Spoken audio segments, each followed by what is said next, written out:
Apa yang kita ketahui tentang iman? Dan apakah Tuhan mewakili kesempurnaan?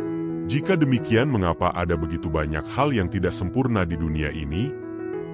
Sebaliknya, bagaimana jika segala sesuatu yang kita anggap tidak sempurna dalam hidup kita sebenarnya adalah sesuatu yang luar biasa? Apakah kesempurnaan benar-benar sesuatu yang harus terlihat oleh mata? Kita, sebagai umat Kristiani yang kadangkala skeptis, sering menuntut bukti, tapi apakah kita benar-benar siap untuk jawabannya? Mari kita temukan bersama mengapa keraguan terbesar kita tentang iman mungkin justru merupakan bukti ilahi yang terkuat, dan apa makna sebenarnya dalam melihat kemuliaan Tuhan. Setelah khotbah yang penuh semangat tentang kemuliaan surga, Nikolas, seorang pendeta muda, dikonfrontasi oleh seorang skeptis dari jemaat gerejanya, Robert. Pria itu berdiri, suaranya penuh dengan sindiran.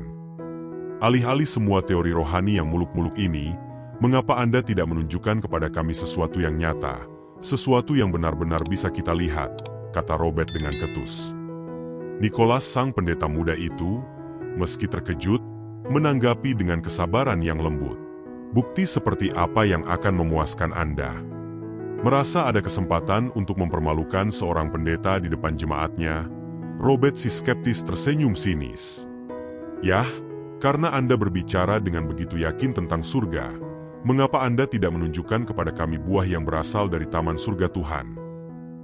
Dengan tenang dan tanpa ragu, Nikolas sang pendeta muda mengambil sebuah apel yang indah dari keranjang makan siangnya dan menyodorkannya kepada Robert, pria skeptis itu.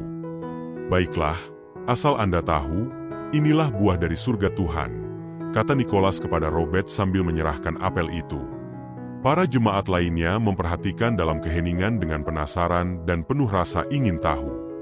Oke, kalau begitu, sini, biar kulihat dan kuperiksa, balas Robert, si skeptis. Lalu Robert pun memeriksa apel itu dengan seksama dan detail, lalu berteriak dengan penuh rasa kemenangan. Aha! Lihat ini. Apel ini memiliki cacat kecil di sisi ini.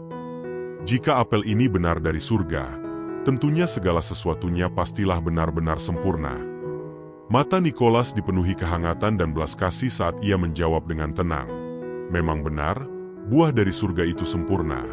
Tapi dengan penglihatan duniawi Anda saat ini, apel yang tidak sempurna ini adalah yang paling mendekati yang bisa Anda lihat perihal kesempurnaan surga.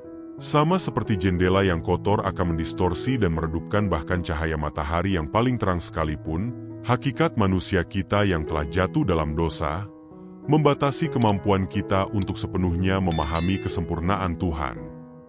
2 Korintus 4, ayat 18. Sebab kami tidak memperhatikan yang kelihatan, melainkan yang tak kelihatan, karena yang kelihatan adalah sementara, sedangkan yang tak kelihatan adalah kekal. Kisah ini mengungkapkan kebenaran sejati tentang sifat manusia dan hubungan kita dengan kesempurnaan ilahi. Kita sering menuntut bukti kemuliaan Tuhan, namun lupa bahwa hati dan pikiran kita yang tidak sempurna membatasi kemampuan kita untuk memahaminya. Sama seperti kita tidak dapat sepenuhnya memahami keagungan surga dengan mata duniawi, kita kesulitan untuk mengenali karya Tuhan dalam hidup kita ketika hati kita, seperti Robert, diselimuti oleh keraguan dan sinisme. Kisah ini mengingatkan kita bahwa penglihatan rohani yang sejati dimulai dengan kerendahan hati, mengakui keterbatasan kita sendiri, dan membiarkan Tuhan secara bertahap mengubah perspektif kita melalui iman dan kasih karunia.